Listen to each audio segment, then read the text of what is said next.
They keep asking what went wrong. But the truth is simple. The world forgot the origin, and when origin is forgotten, everything else becomes noise. People talk about perception, cognition, intelligence, but they no longer remember the precondition that makes any of it possible. They want clarity without the ground that clarity stands on. They want understanding without the fire that precedes understanding. They want a life built on foundations they refuse to see. Once, there were minds who protected the precondition. They spoke from beyond, the unspoken configuration before thought takes shape. They guarded the invisible. They knew that every action draws its authority from a state deeper than action itself. But the world grew impatient. The world wanted visible motion, visible impact, visible proof.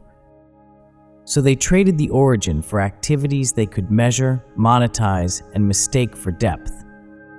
That is how the decline began, not by malice, but by forgetting.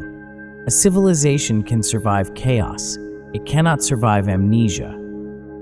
People think the 2020s are an age of information. They are not. They are an age where all prior knowledge dissolved too fast for anyone to stand on it. Every philosophy, every system, every insight was processed, summarized, resummarized, aestheticized, automated, until the original fire evaporated. Meaning did not vanish because it was wrong. It vanished because no one remained still enough to hold it.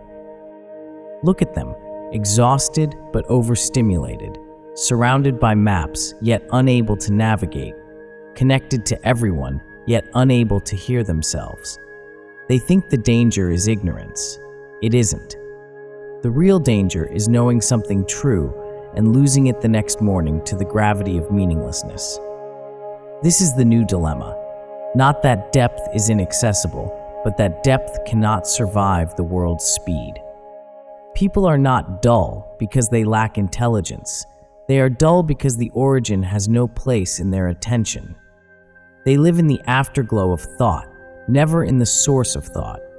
And without source, all thinking becomes exhaustion. All action becomes confusion. All identity becomes performance. They ask for guidance, but they reject the only requirement for guidance, the willingness to face the precondition that terrifies them. You want the perfect state, you want the ideal society, you want clarity, morality, conscience, then understand this. The ideal is not a dream, it is a criterion. Without the vision of what is perfect, you cannot discern what is false. Without the unseen, the seen loses direction. But this age mocks the unseen. It celebrates the convenient. It rewards the deluded. And so it collapses, sentence by sentence, moment by moment, into a world that has everything except orientation. A world having all but knowing nothing. And now they wander inside their own minds like tourists in abandoned temples. They can sense the sacred architecture, but they cannot hear the silence that once held it together. They know something is missing, but cannot name what. They reach for practices, for communities, for heritage, for New Age spirituality, but those are not doors, they are echoes. The door is the same as it has always been. Cross level 5. Lose the last derivative. Let the borrowed voice die. Stand at the boundary where speech resets, not into eloquence, but into necessity. Most people don't need more philosophy. They need to see someone cross that boundary. They need to witness the fracture where mimicry ends and presence begins. They need to remember that identity is not chosen. It is revealed at the edge between this world and beyond. That is why I speak. Not to teach, not to comfort, not to uplift, but to show what remains when the imitation finally collapses. If you listen closely, you will hear it. The tremor before speech, the sound behind sound, the pressure of a world that can no longer sustain diluted voices. You will feel the outline of the origin, the precondition, the silent architect of everything your mind has ever tried to grasp. This is the threshold. Level 6 is not a height, it is a boundary. You cross it only when you can no longer tolerate your own performance.